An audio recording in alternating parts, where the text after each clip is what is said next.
আমি বেশিরভাগ সময় বেঁধে বেঁধে থাকার কথা বললেও আজ বলবো ছেড়ে দেওয়ার কথা। কোনো হাত আপনি ঠিক সময়ে না ছাড়লে নতুন হাতকে আঁকড়ে ধরতে পারবেন না। সেরকম কিছু সঙ্গতাও আপনার ছেড়ে দিতে হয়। কিছু কিছু সঙ্গতা আপনাকে কোথাও পৌঁছে তো দেয়ই না, বরং আপনাকে টেনে রাখে পেছনের দিকে।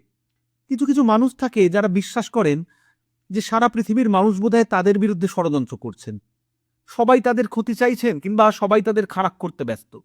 একটা দীর্ঘ সময় ধরে আপনি যদি এই সঙ্গতায় থাকেন তাহলে আপনিও বিশ্বাস করবেন পৃথিবীটা বোধহয় খারাপ। মানুষেরা বোধহয় অন্য মানুষের ক্ষতি চায়। একজন মানুষ বোধহয় অপর মানুষকে শুধুই হিংসা করে।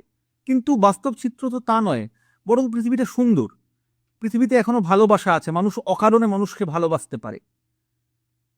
আমি একটা সময় ভাবতাম এই মানুষগুলো হয়তো ভীষণ একা, কিংবা এই মানুষগুলো আসলে হীনমন্যতায় ভুগছেন, তাই তারা এমন ভাবেন। কিন্তু এ বয়সে এসে বুঝতে পারি আসলে তারা একাও নয়, তারা হীনমন্যতায় ভুগছেন না। তারা নিজেরা অন্যের ভালো দেখে খুশি হতে পারেন না, অন্যের আনন্দে তারা আনন্দ পান না, এবং কিছু ক্ষেত্রে অন্যের ক্ষতিই চান। এবং সেই জন্য বিশ্বাস করেন সব মানুষই বোধহয় তাদের মতো অন্য মানুষের ক্ষতি চাইছে। এ সমস্ত মানুষের থেকে যত দূরে যাওয়া যায় তত আপনি ভালো থাকবেন, খুশি থাকবেন।